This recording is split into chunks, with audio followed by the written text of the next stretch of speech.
Welcome back guys to our YouTube channel digital Taiyari. मेरा नाम है चेतन पारिक। आर.एस. अग्रवाल की इंग्लिश वाली बुक सॉल्व कर रहे हैं, उसी को कंटिन्यू करेंगे। टाइम एंड डिस्टेंस अपना चैप्टर चल रहा है, पार्ट नंबर 23 अपन शुरू करने जा रहे हैं। तो देखते हैं पहला सवाल क्या कह रहा है। फर्स्ट क्वेश्चन है, a train M leaves station X at 5 AM and reaches station Y at 9 AM.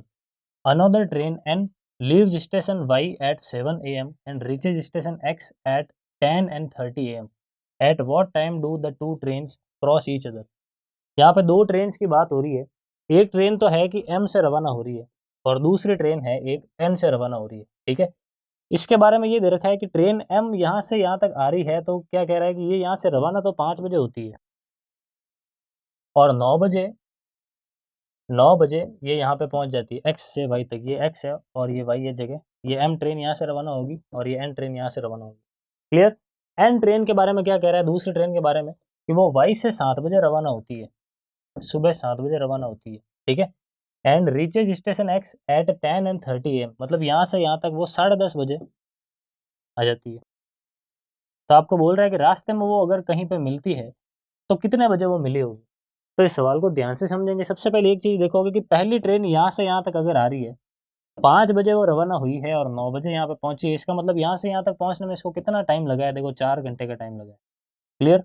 लेकिन दूसरी ट्रेन को अगर अपन देखें तो ये 7 बजे रवाना हुई थी और यहाँ पे 10:30 बजे पहुंची है, तो इसको कितना टाइम लगा होगा, 7 से लेकर 10:30 तक, देखो 3.5 घंटे का टाइम।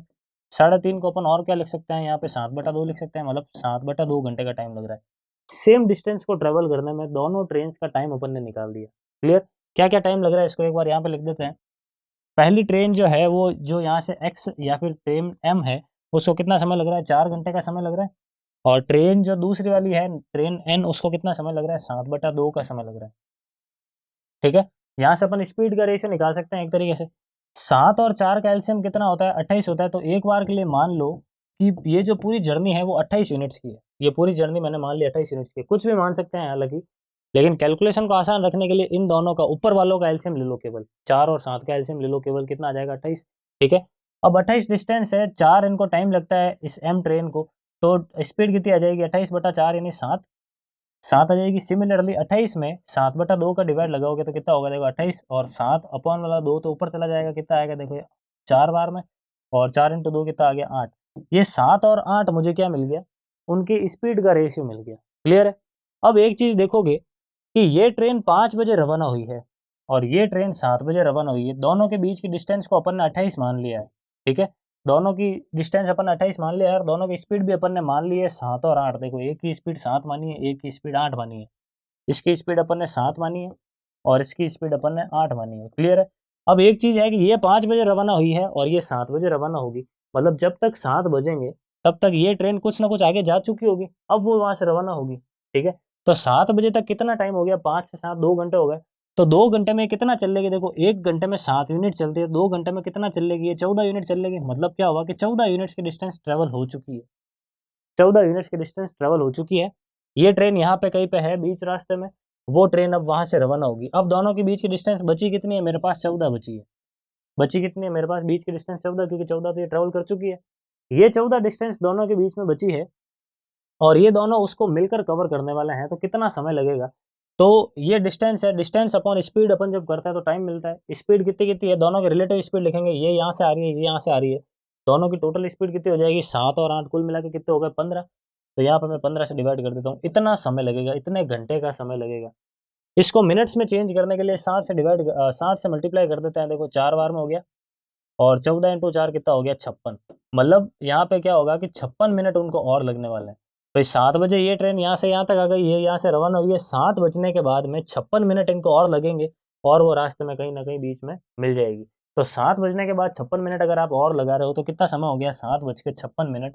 यानी ऑप्शन नंबर बी इस क्वेश्चन में अपना करेक्ट आंसर हो जाएगा। क्लियर है। चलते हैं अगले सवाल की और। अगला सवाल क्या कह रहा है, नेक्स्ट क्वेश्चन है, train A travelling at 60 kilometre per hour leaves Mumbai for Delhi at 6 PM. Train B travelling at 90 kilometre per hour also leaves Mumbai for Delhi at 9 PM. Train C leaves Delhi for Mumbai at 9 PM. If all the three trains meet at the same time between Mumbai and Delhi, then what is the speed of train C if the distance between Delhi and Mumbai is 1260 kilometre. तीन अलग अलग train है, ये कह रहा है कि train ए जो है मुंबई से दिल्ली के लिए रवाना हो रही है, 6 बजे रवाना होती है 60 की स्पीड से। ट्रेन बी भी मुंबई से दिल्ली के लिए रवाना हो रही है, 9 बजे रवाना होती है 90 की स्पीड से, ठीक है। और 9 बजे ही उसी दिन एक ट्रेन सी रवाना होती है दिल्ली से मुंबई के लिए। फिर वो रास्ते में कहीं पे मिलती है, तीनों की तीनों ट्रेन एक साथ मिलती है। तो वो कहाँ पे मिलती है? मुंबई और दिल्ली के बीच में कहीं पे मिलती है। तो आपको पूछा है कि सी की स्पीड कितनी है अगर दोनों के बीच की टोटल मिलाकर डिस्टेंस 1260 है मुंबई दिल्ली के बीच की। क्लियर है? तो आई होप सवाल समझ में आ चुका होगा। पहले पॉज करके आप खुद ट्राई करें। अब यहाँ पे सॉल्यूशन को समझे, क्या कह रहा है देखो सवाल। मान लो ये यहाँ पे ये यहाँ से सबसे पहले मुंबई है और यहाँ पे मान लिया दिल्ली है। दोनों के बीच की दूरी कितनी है? 1260 किलोमीटर है। ये अपन को क्वेश्चन में क्लियरली दे रखा है, ठीक है। यहाँ से क्या हुआ, 6 बजे एक गाड़ी रवाना हुई ट्रेन ए 60 की स्पीड से, और 9 बजे एक गाड़ी रवाना हुई ट्रेन बी 90 की स्पीड से। अब पहली ट्रेन 6 बजे रवाना हुई, जब तक 9 बजेंगे तब तक पहली ट्रेन 3 घंटे चल चुकी होगी। तो कितना चलेगी वो देखो, 1 घंटे में अगर 60 चलती है तो 3 घंटे में कितना चलेगी? 180 किलोमीटर चलेगी। इसका मतलब क्या है कि 180 किलोमीटर तय किए जा चुके हैं। 180 किलोमीटर तय किए जा चुके हैं। यहाँ तक पहुंच चुकी है कौन सी वाली ट्रेन? ट्रेन ए, ठीक है। अब यहाँ से ट्रेन बी रवाना होगी। ये मैं क्या बना रहा हूँ यहाँ पे, ये मैं बना रहा हूँ 9 बजे का सीन। 9 बजे क्या सीन रहने वाला है, ठीक है।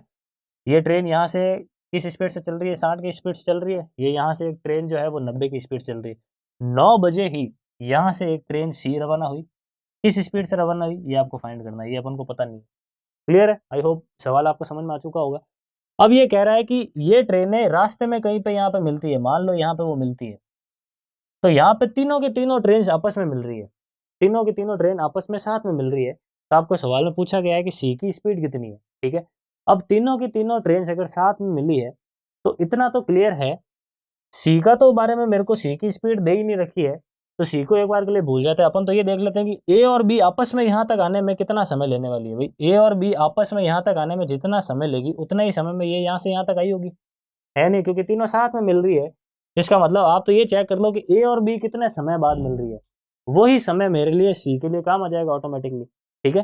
तो सबसे पहले तो देखो कि ये 180 किलोमीटर की दूरी है। ये 180 किलोमीटर का जो गैप है इन दोनों के बीच का, वो धीरे धीरे धीरे धीरे करके आके यहाँ पे आके 0 हो गया। तो ये 180 किलोमीटर का गैप है। रिलेटिव स्पीड कितनी है दोनों की? 30 है।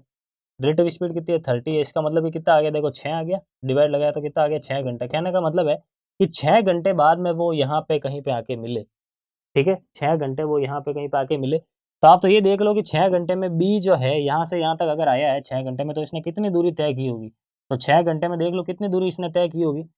90 की स्पीड है, 6 घंटे में कितना कर लेगा? 540 ट्रेवल कर लेगा। ये कितनी दूरी हो गई कुल मिला के देखो? 540 की होगी, ठीक है। और इसी 6 घंटे में ये जो सी था वो यहाँ से यहाँ तक आया था। कितने घंटे में आया? 6 घंटे में। दूरी देख लो कितनी है, पूरी दूरी कितनी है देखो? 1260 है।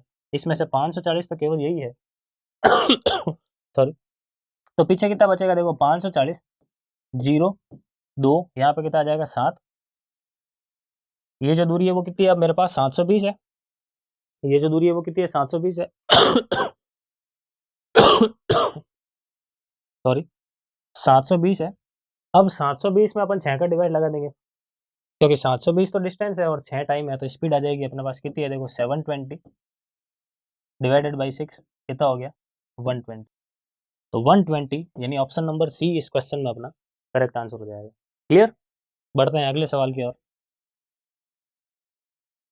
नेक्स्ट क्वेश्चन है, Amit starts from a point A and walks to another point B and then returns from B to point A by his car and thus takes a total time of 6 hours and 45 minutes.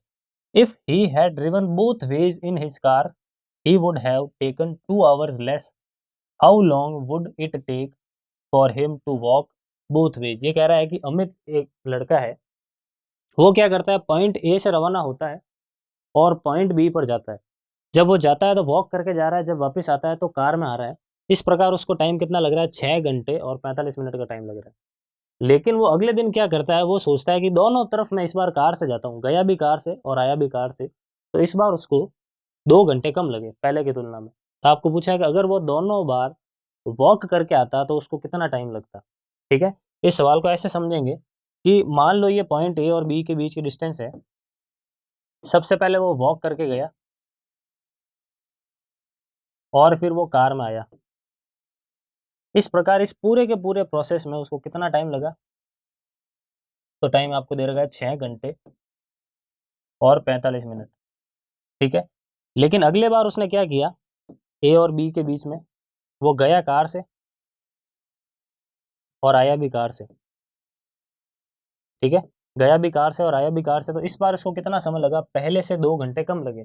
पहले अगर 6:45 लगे तो इस बार कितने लगे? 4:45, 2 घंटे कम। यहाँ तक क्लियर है? ठीक है। अब आपको सवाल में पूछ रहा है कि अगर वो ए से बी तक जाता भी वॉक करके और आता भी वॉक करके तो कितना समय लगेगा, ये आपको फाइंड करना है, ठीक है। तो इसको करने के लिए सबसे शॉर्ट ट्रिक बता रहा हूँ, वो आपको कहीं पे नहीं मिलेगी, ध्यान से समझा। यहाँ पे देखो, वॉक करके वो गया और कार में आया, टाइम कितना लगा? 6 घंटे और 45 मिनट। अगर मैं 6 घंटे और 45 मिनट को एक बार के लिए डबल कर देता हूँ तो कितना होगा? देखो 6 घंटे 45 मिनट को डबल करोगे तो कितना होगा? 6 और 6 12 घंटे, और 45 मिनट का डबल कितना हो गया? 1.5 घंटे।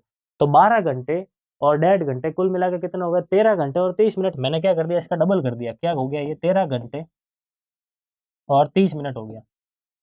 ये 13 घंटे और 30 मिनट डबल क्यों किया? देखो, वॉक कर रहा है, कार में जा रहा है, अगर आप डबल करोगे तो वॉक और वॉक 2 बार हो जाएगा और कार भी 2 बार हो जाएगा अगर आप डबल कर रहे हो तो, है नहीं है? मतलब जैसे ही आपने टाइम को डबल किया, वॉक करके जा रहा था, कार करके आ रहा था, वो तो ठीक है। डबल करते ही क्या होगा? वॉक अपने आप में डबल हो जाएगा और कार भी अपने आप में डबल हो जाएगा, ठीक है। अब मैं क्या करूंगा कि वॉक 2 बार है, कार भी 2 बार है, इसमें से ये जो 2 बार कार है इसको मैं माइनस कर दूंगा। टोटल टाइम कितना है? देखो 13 घंटे और 30 मिनट है, इसमें से अगर मैं 4 घंटे और 45 मिनट माइनस कर दूं, देखो 13 में से 4 जाएगा 9 घंटे, ठीक है। कितना आएगा? देखो सबसे पहले तो 4 घंटे घटा लिया, कितना आया? 9.5 घंटे। उसके बाद में 45 मिनट और घटाएंगे, कितना आएगा? 8 घंटे और 45 मिनट आएगा। मैंने क्या कर लिया? 13.5 घंटे में से ये मैंने माइनस कर लिया, ठीक है। तो ये वाला जो टाइम है इसमें तो क्या है? 2 वॉक और 2 कार है। इस वाले टाइम में क्या है? 2 कार है। तो 2 वॉक 2 कार में से अगर 2 कार माइनस कर दोगे तो ऑटोमेटिकली पीछे 2 वॉक बच जाएगी, और मुझे ये तो चाहिए 2 वॉक। तो कुल मिला के क्या करना था कि इसको डबल कर दिया तो ये मिला, और इसमें से इसको माइनस करना था। तो 13 घंटे 30 मिनट में से 8 घंटे 45 मिनट अगर आप माइनस करते हो तो पीछे कितना मिल जाएगा? 8 घंटे और 45 मिनट। यानी ऑप्शन नंबर डी जो है इस क्वेश्चन में अपना करेक्ट आंसर हो जाएगा। क्लियर है? आई होप गाइस सारे के सारे सवाल आपको अच्छी तरीके से समझ में आए हैं। आगे आने वाले पार्ट्स के अंदर अपन अपकमिंग सवालों को सॉल्व करेंगे। Thank you. Please like, share, subscribe digital तैयारी।